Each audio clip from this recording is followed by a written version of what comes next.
This is Pet Life Radio. Let's talk pets. Welcome to Animal Rights on Pet Life Radio. It's your host, Tim Link, and I'm so glad you're joining us today. We've got a wonderful author, writer, trainer, fantastic show coming up for you today. We've got author Victoria Schade coming on. And Victoria is the author of the latest book, Who Rescued Who? Of course, you may know Victoria from being a professional trainer and being on Animal Planet's Puppy Bowl as a professional trainer. And so it's going to be a good time. So we're going to pick up brain a little bit about the latest book, Who Rescued Who, and find out a little bit more about her writing and training, all that good, wonderful stuff. So everybody hang tight. We'll come back right after this commercial break. You're listening to Animal Rights on Pet Life Radio. I have two dogs, Sam and Bailey. Both are golden retrievers. Poor Sam, he was a mess. Always itching. His paws were soaking wet all day from just constant licking. He had bald spots on his back. I just don't like putting shots and steroids into your dog all the time. DINOVITE.com. Dinovite is nutrition. Probably 2 weeks after he started Dinovite, I started seeing great improvements, and today 99% of his issues are non-existent. It's amazing stuff. Since Bailey has been 12 weeks old, he's been a Dinovite dog, and he has zero issues today. He won't eat his food without Dinovite. When I get out the Dinovite, my dogs actually salivate, like I'm getting them a treat. They drool over it. Dinovite is the best thing you can do for your dog. You won't believe how happy your dog will be. I get my Dinovite from DINOVITE.com.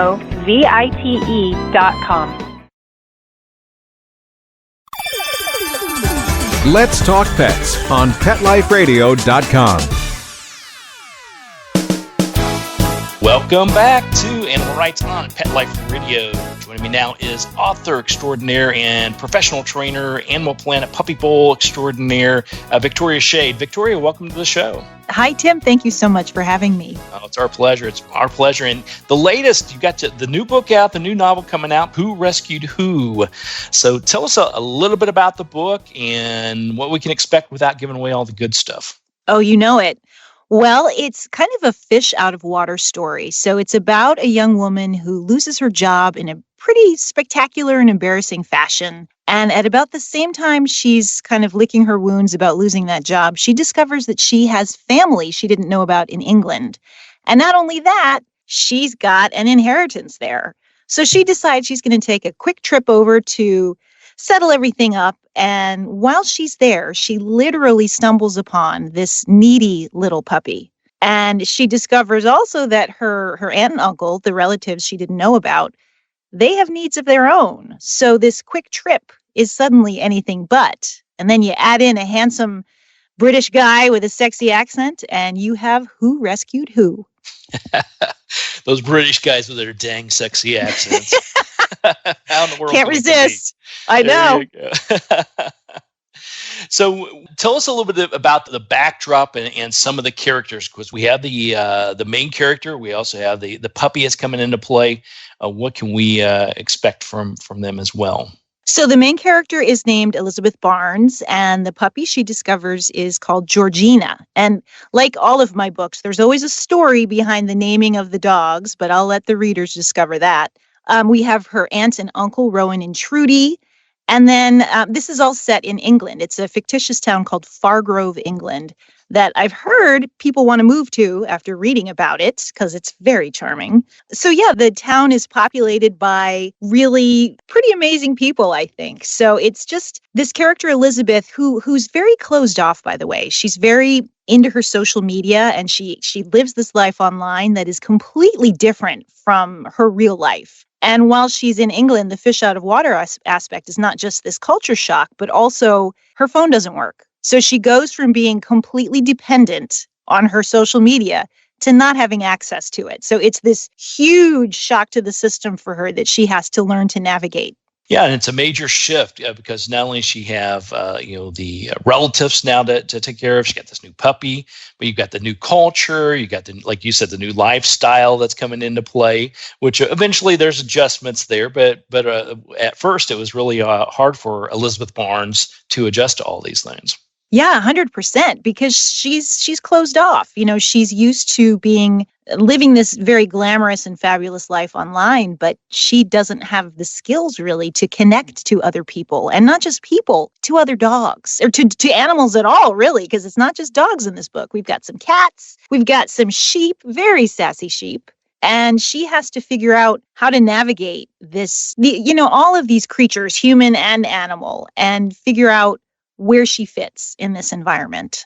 And so she's adjusting to everything as she goes along with this. And you can imagine, it paints a great picture of, for those of us that have had the pleasure to go to England, or I used to work for a company out of England for many years. And so it's sort of, the words you put together and how you place the story makes it very vivid for me. It takes me right back. So I can imagine those that have been there, it brings them back to there. And those that wish they could go now, like you said, now they want to pack up and move. And who wouldn't? There's a pub on every corner, and everybody in the village knows everybody. So, which is good and bad.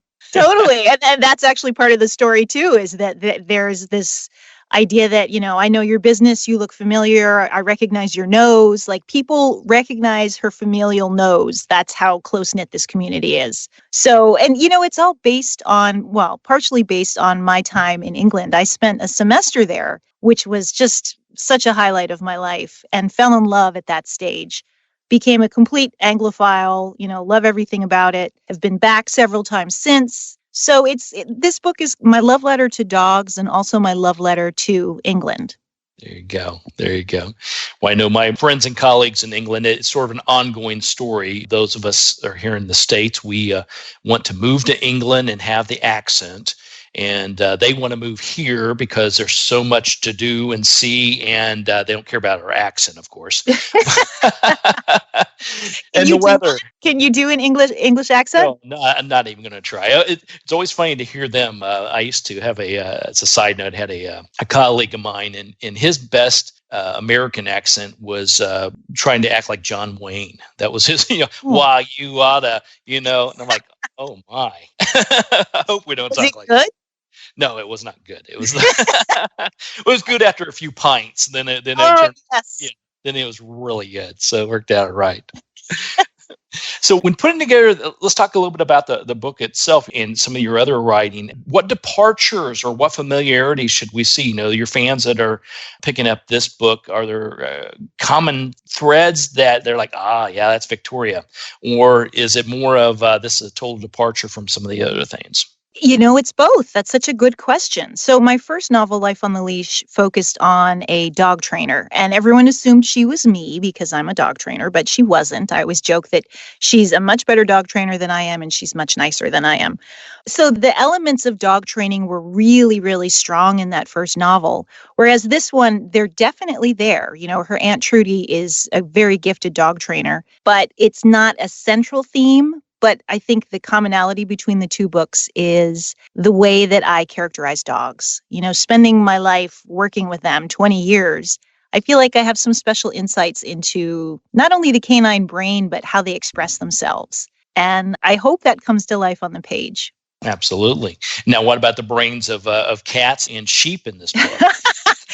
Well, cats, I'm a huge cat fan. I do not believe that there's team dog and team cat. I think we can all get along. Yes, so that was childhood cats. Unfortunately, I am married to a man who is highly allergic. So even though I keep saying, let's start with a kitten and you'll get used to it, hasn't happened yet. So that the cats are characterized from just my clients that have cats and my friends that have cats. And then the sheep, that was a whole different story. That was having to do research, which I love.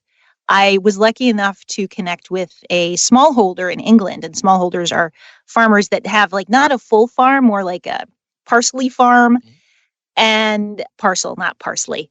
And she was amazing. We did a Skype call, and she answered every question I had about herding dogs, because there are border collies and border collie mixes in the book. Sheep facts. I learned such incredible facts. Like, for example, sheep can sleep upside down and they look like they're dead, or on their side, like they're really sound sleepers. What else did I learn about sheep? So much. I mean, a lot of it made it into the book. It's always fascinating doing the research, especially when you're talking about animals, learning animals perhaps you don't get to spend much time with, or maybe you've just had some limited exposure or no exposure at all, trying to learn their nuances and how you adapt that into a novel.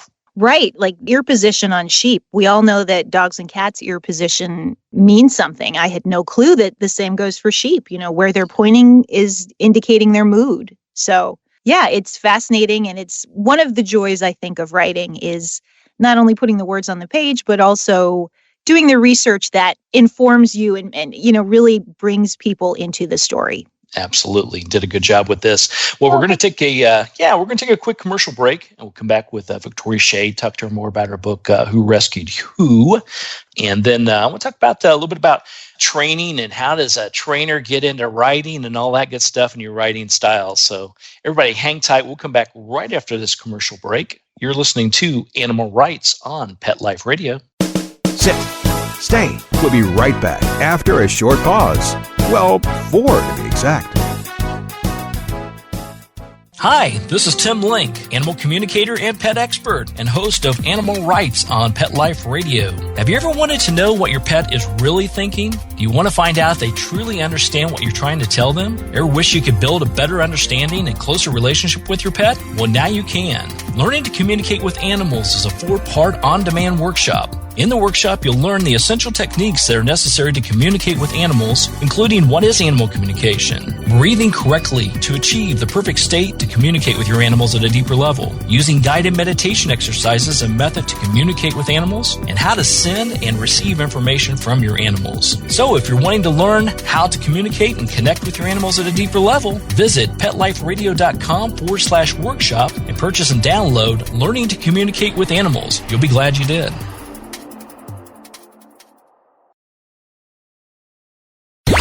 Let's talk pets. Let's talk pets On Pet Life Radio. Pet Life Radio. PetLifeRadio.com. Welcome back to Animal Rights on Pet Life Radio. Continue our conversation with author and behaviorist, dog trainer extraordinaire Victoria Schade. Talked to her about her latest book, Who Rescued Who? Now, Victoria, when everybody picks up a copy of this book and they read through it and love the story, love everything about it, and envision taking their permanent vacation into England, what do you hope they gain from it? Is there a goal or something you're wanting as a writer, or when, in particular with this book, you hope to accomplish?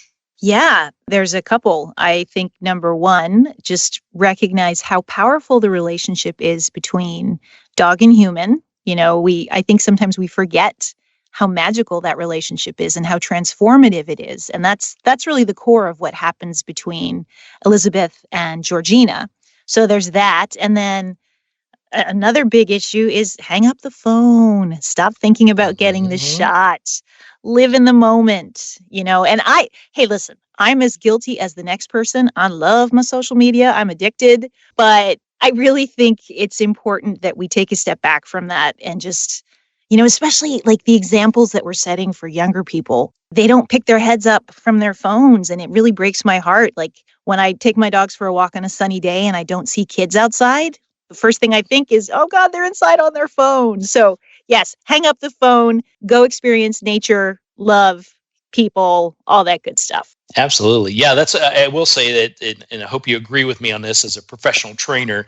Let me put it this way. As I get older, I have more and more pet peeves. But one of my biggest pet peeves is seeing someone go for a walk with their dog and they're talking on their phone or texting on their phone when they're walking.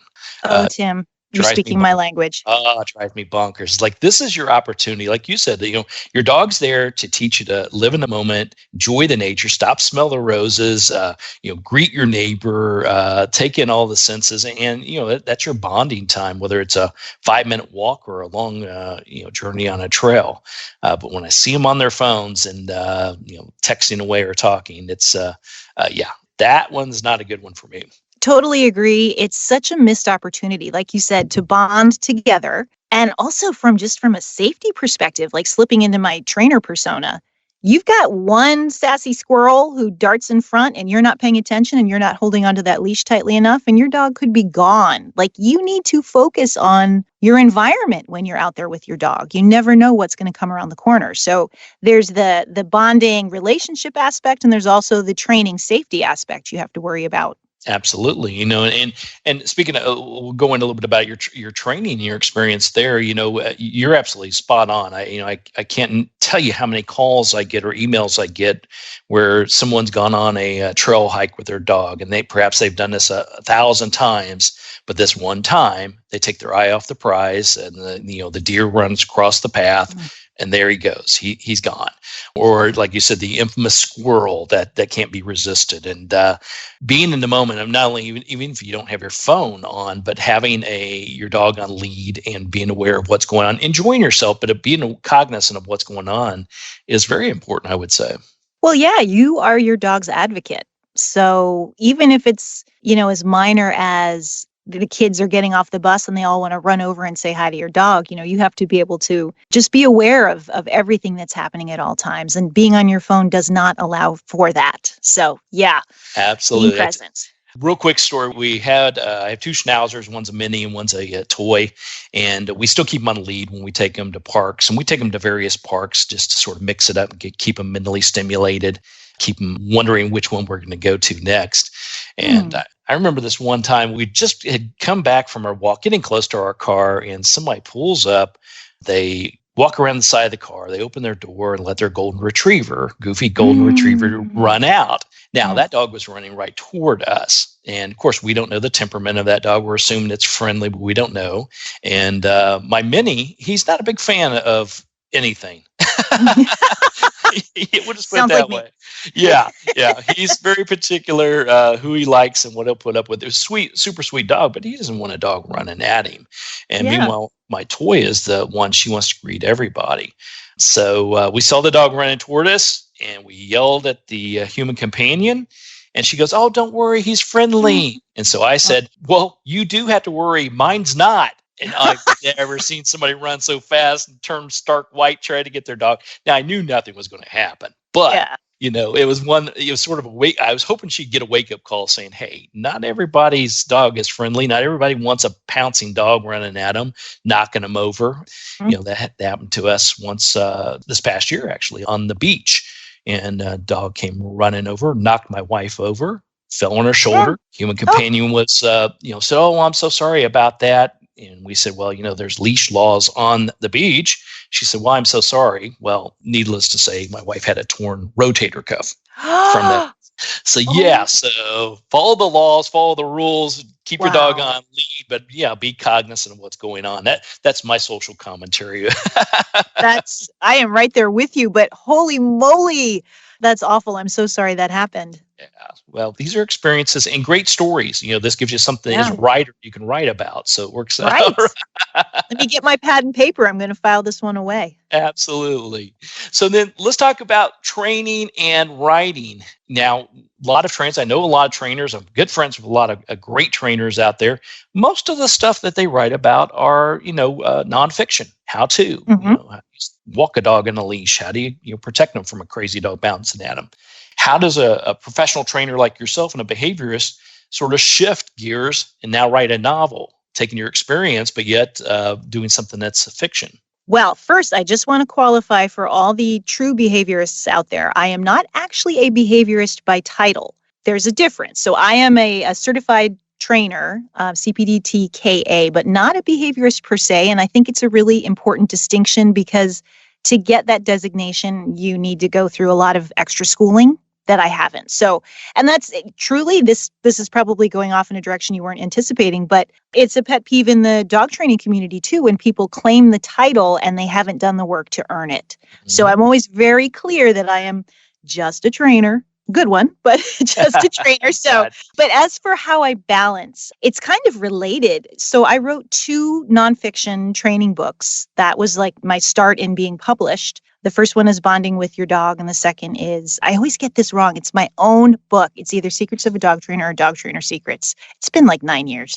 No, that one's been 7 years. Anyway, in those books, my favorite part of writing those books were the stories that went along with the actual lessons, because I think it's important to entertain as well as teach. So, some of the stories were kind of teased from former clients, and some were versions of clients that I had worked with, but no one was actually like, this is the person I worked with on the page. So they were fictionalized stories, and I just really, really enjoyed that part. And then when I had to get to the nuts and bolts of, this is how you teach a dog to sit, I'm like, oh, this isn't as fun. So I knew that I had the fiction bug deep within me. So yeah, it just made a lot of sense for me to take that love of telling stories and turn it into a full novel. And that's how Life on the Leash came to be. There you go. One thing that, it's fascinating to me because it is two, in my opinion, two different mindsets when you write fiction and nonfiction. I know great writers like yourself, you can do both and sort of walk that tightrope. But I would say for the most part, you have great fiction writers and there are maybe moderate nonfiction writers and vice versa. I know for me, everything that I typically write is nonfiction, but I take stories from it. So, it's not, it's real life stories as close as I get, but trying to create a fictional character and not pull a little bit from your experience. But on the other hand, you got to keep it fresh. And like you said, how can you write a book based out of England without having a sheep in it? So you got to know you got to add a sheep, they're everywhere over there.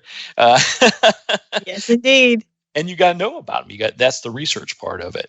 All right. So when we talk about, writing the difference between nonfiction and fiction, writing nonfiction is basically what you do, your professionalism for the most part, but taking and turning it into a novel, you got to take those bits. But on the other hand, you got to add some new elements in there. You've got to make the characters interesting. And you've also got to add some new characters in there. Like you said, with the sheep, they're everywhere in England. So you've got to add them to the novel. But yet, like you said, I'm sure you were not a sheep expert until you've had your consultation from the expert to learn about the sheep. Definitely still not an expert, but I am 100% an enthusiast. All right. So when everybody goes out and picks up a book for Who Rescued Who by Victoria Schade, where can they get the book? Where can they track what's going on with you and all your social media presence and find out maybe they can sneak an appearance, get a chance to meet you in person? Oh, I would love that. So this is my favorite question, I think. You can find me everywhere. So Facebook is Victoria Schade Author, and Schade is SCHADE. Instagram is Victoria_Schade, and there are lots and lots and lots of cute dog pictures and a fair amount of sheep pictures these days. Twitter is just Victoria Schade. And am I missing anything? Oh, as far as where can you buy Who Rescued Who? Happily, pretty much anywhere. So my suggestion is always to go to your local independent bookseller because it's so important to support them. If they don't have it on their shelves, you can ask them to order it and they'll get it in for you. You can go to an online giant bookseller if that's your preference. And library too. I love libraries and librarians, so you can pick it up there as well. Yeah, you never know. You never know. Yeah, my quick side story, my latest book that came out, Talking with Dogs and Cats, it's been out for a few years now. And my sister happened to be at a health clinic, and she sat down beside this lady. And lo and behold, she was sitting there reading my book. And so she dream. I know, isn't that? It's so funny. I've had that happen before. It's happened on airplanes and in various places.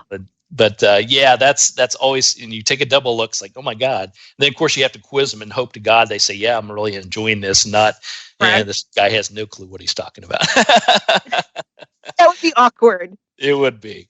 All right. Well, everybody go out and pick up a copy of the book. We'll get posted online where you can find out more about Victoria Schade and follow her and all of her wonderful social media activities. Maybe get a chance to meet her. The books are available all over the place. So make sure you get a copy. Get a copy for your friends. It's Who Rescued Who by Victoria Schade. Victoria, thanks for coming on the show. We really appreciate it. And we'll look forward to hearing from you and seeing some more of your books and writing as we move forward. Thank you so much, Tim. This was a blast. Thank you. Well, we're coming to end the show today. I want to thank everyone for listening to Animal Rights on Pet Life Radio. I want to thank the sponsors and the producers for making this show possible.